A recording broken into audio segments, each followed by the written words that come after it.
Google Photos has been a go-to for many when it comes to storing and organizing photos. But with so many options out there, is it still worth using in 2023? Let's take a closer look at what's really going on with Google Photos. Google Photos is essentially a cloud-based photo storage solution that offers users a way to keep their images safe and organized. Right off the bat, the interface feels intuitive, making it easy to upload, sort, and find your photos.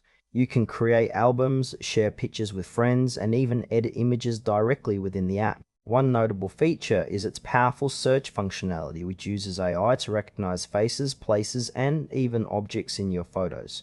This makes locating specific images a breeze.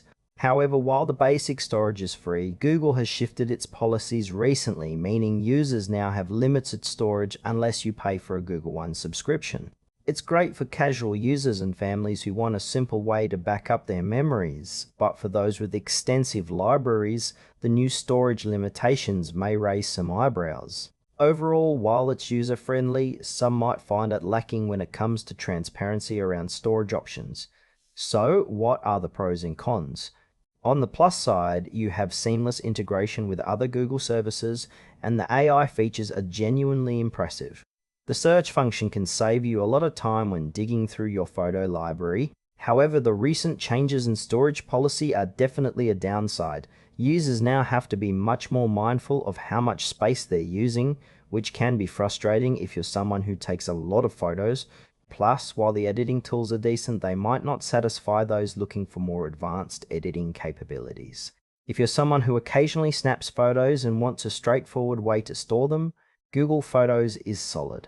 But for serious photographers or anyone needing extensive storage, it may not be the best fit anymore. In conclusion, Google Photos still offers valuable features for casual users, but the recent shifts in storage policies could be a deal breaker for many. If you're looking for a reliable way to store and organize your photos, it's worth considering, but do look into alternatives if you have a large photo library.